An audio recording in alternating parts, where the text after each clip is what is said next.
सुप्रभात बच्चों, हम लोग आज पढ़ेंगे गुणकारी नीम आपकी हिंदी की क्लास में। अब आज हम लोग को जानेंगे जो नीम के पौधे में क्या क्या गुण होता है। नीम जो होता है वो औषधीय पौधा होता है और ये जो है आम के पेड़ की तरह ऊंचा होता है। आम के पेड़ की तरह ऊंचा होता है। इसकी पत्तियां जो है दोनों ओर से कटी हुई होती है। यह हवा को भी साफ करता है और गर्मी के दिनों में ये पौधा जो है वो छाया भी देता है। इसकी छाया में लोग बैठते भी हैं और खेलते भी हैं। इससे हवा शुद्ध होती है। इसका दातून भी बनता है और इसकी पत्तियां खाकर लोग निरोग भी रहते हैं। पेट का दर्द भी बंद हो जाता है। और नीम का जो है प्रत्येक चीज काम आता है। इसके फूलों की सुगंध जो होती है वो अच्छी होती है और गुणकारी होती है। सुबह शाम इससे जो चलने वाली हवा जो है मंद मंद हवा जो चलती है इससे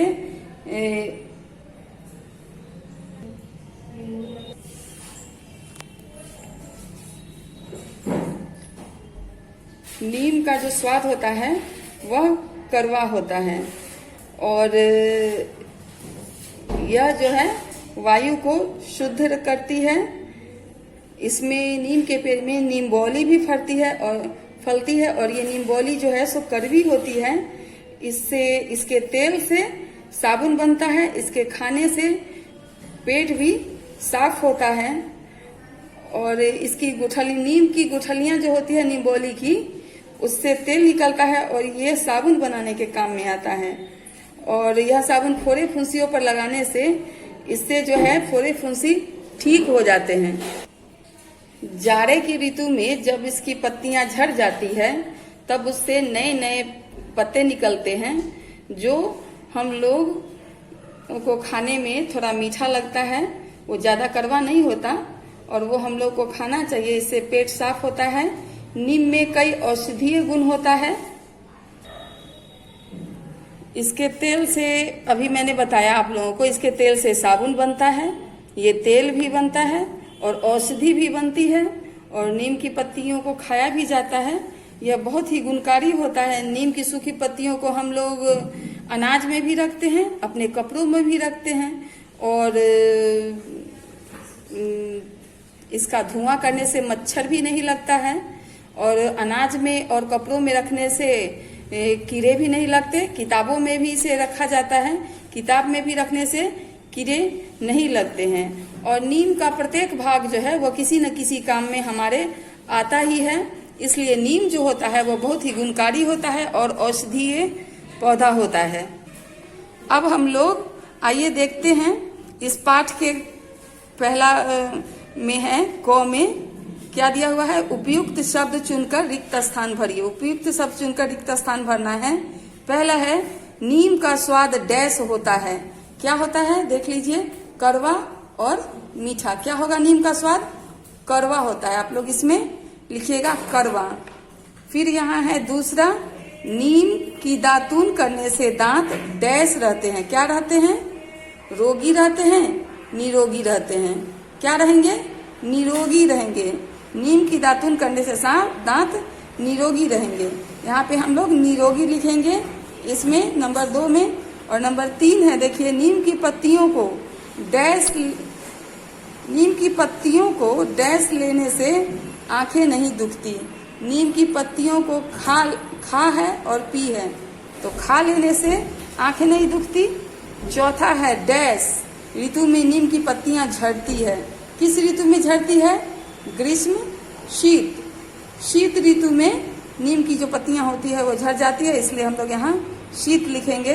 नीम पर लगे फलों को डैश कहते हैं। क्या कहते हैं? गुठली और निम्बोली। नीम पर लगे फलों को क्या कहते हैं? निम्बोली कहते हैं।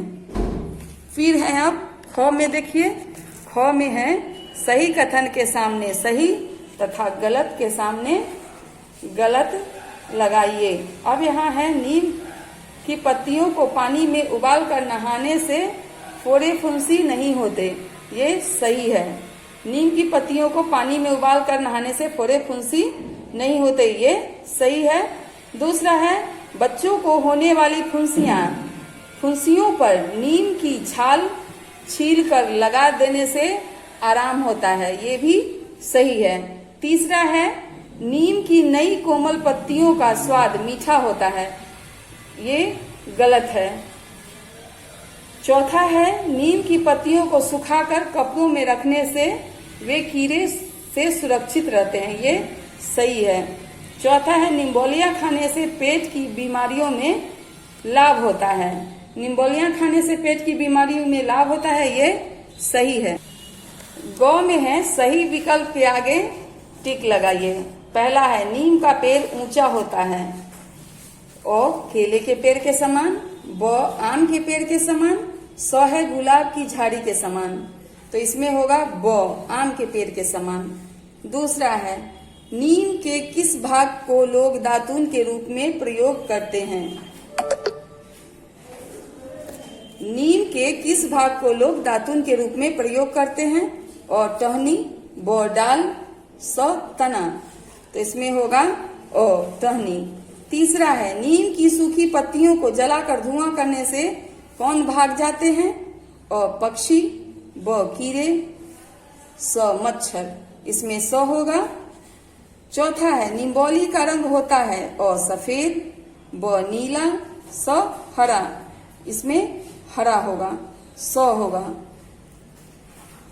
अब इसमें देखिए भाषा बोध में क्या है, भाषा बोध में है क में पाठ से चुनकर ऐसे 3 वाक्य लिखिए जिसमें विशेषणों का प्रयोग हुआ हो, विशेषण का प्रयोग हुआ हो।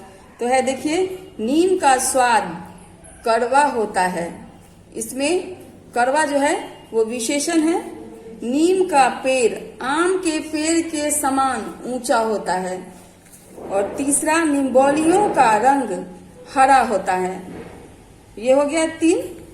अब इसमें है ख में है निम्नलिखित शब्दों के लिंग निर्णय कीजिए। लिंग निर्णय हमने शॉर्ट में लिखा है, आप पूरा लिखेंगे। नीम जो है वो पुल्लिंग है, पत्ती स्त्रीलिंग है, ऋतु स्त्रीलिंग है, धुआं पुल्लिंग है। सभी को आप लोग कॉपी में बनाइएगा, बुक में नहीं बनाइएगा। पेड़ पुल्लिंग है, मच्छर पुल्लिंग है, ये हो गया। अब गौ में देखें क्या है, निम्नलिखित शब्दों के विलोम लिखिए। विलोम शब्द लिखना है, विलोम का मतलब होता है उल्टा। पहला है सुगंध, इसका हो जाएगा दुर्गंध। दूसरा है शीत, इसका हो जाएगा उष्ण। तीसरा निरोगी, तो इसका हो जाएगा रोगी। चौथा है स्वस्थ, इसका हो जाएगा अस्वस्थ। पांचवा है गुणकारी, इसका हो जाएगा गुणहीन। छठा है कड़वी, इसका हो जाएगा मीठी। अब देखिए घ में दिया हुआ है निम्नलिखित के लिए एक एक शब्द लिखिए। इसके लिए एक एक शब्द लिखना है। अब देखिए क्या है, जिसका स्वास्थ्य अच्छा हो, क्या हो जाएगा, जिसका स्वास्थ्य अच्छा हो, स्वस्थ। जो कभी न मरे, अमर। जिसका आकार हो, साकार। और चौथा है जिसका आकार न हो, इसका हो जाएगा निराकार। अब यहाँ देखिए अंग में है तत्सम शब्द छांटिए और रेखांकित कीजिए। इसमें क्या क्या है, गाड़ी, आकाश, झोपड़ी, रेडियो, पृथ्वी, जल, कवि, डिबिया। इसमें आकाश है तत्सम, पृथ्वी तत्सम, जल तत्सम, कवि जो है वो भी तत्सम है। आप लोग इसको छांट कर अपनी कॉपी में लिख लीजिएगा, बुक को गंदा नहीं कीजिएगा। च में है देखिए निम्नलिखित शब्दों को बहुवचन में बदलिए। इसका बहुवचन लिखना है। पत्ती का क्या हो जाएगा, पत्तियां। यहाँ देखिए निम्बोली का निम्बोलियां, किरण का किरणें, गुठली का गुठलियां। आप लोग हमेशा गलती कर देते हैं। यहाँ देखिए गुठली में बड़ी की मात्रा है, जैसे ही गुठलियां लिखेंगे हम, ये लौ में छोटी की मात्रा हो जाएगी। अब यहाँ भी है निम्बोली में बड़ी की मात्रा, और निम्बोलियां जब हम लिखेंगे तो इसमें छोटी की मात्रा हो जाएगी। इसी में आप लोग गलती कर देते हैं, ऐसे ही गलती नहीं कीजिएगा। आप देखिए टहनी और टहनिया, यहाँ टहनी में बड़ी की मात्रा है और टहनिया में छोटी की मात्रा है। छठा में है पुस्तक, तो इसका हो जाएगा पुस्तकें। 7वां है जड़ तो हो जाएगा जड़े, 8वां है फोड़ा तो हो जाएगा इसका फोड़े। अब देखिए 6 में है उचित सर्वनाम भरकर वाक्य पूर्ण कीजिए। उचित सर्वनाम जो शब्द संज्ञा के बदले आता है उसे सर्वनाम कहते हैं, जैसे यह वह तुम वह, ये सब आता है इसमें। पहला में है डैश साबुन फोड़े फुंसियों को ठीक करता है, तो क्या हो जाएगा यहाँ, यह साबुन फोड़े फुंसियों को ठीक कर देता है। दूसरा में है डैश कौन हो, तुम कौन हो। तीसरा खाने के लिए डैश लाओ, तो कुछ लाओ, खाने के लिए कुछ लाओ। और जौ में है यहाँ सही या गलत लगाइए। पहला शब्द के जिस रूप से पुरुष जाति का बोध हो स्त्रीलिंग कहते हैं। शब्द के जिस रूप से पुरुष जाति का बोध हो उसे स्त्रीलिंग कहते हैं। पुरुष जाति का बोध किसमें होता है, पुल्लिंग में होता है, इसलिए ये गलत है। दूसरा है शब्द के जिस रूप से स्त्री जाति का बोध हो उसे स्त्रीलिंग कहते हैं, ये सही है। फिर तीसरा है शब्द के जिस रूप से यह बोध हो कि वह शब्द पुरुष या स्त्री जाति किसके लिए प्रयोग किया गया है लिंग कहते हैं। शब्द के तीसरा है, देखिए फिर से देखिए, शब्द के जिस रूप से यह बोध हो कि वह शब्द पुरुष या स्त्री जाति किसके लिए प्रयोग किया गया है लिंग कहते हैं, ये सही होगा। इसी तरह करके आप लोग इसे बुक में नहीं बनाइएगा, बुक को गंदा नहीं कीजिएगा, अपनी कॉपी में बनाइएगा।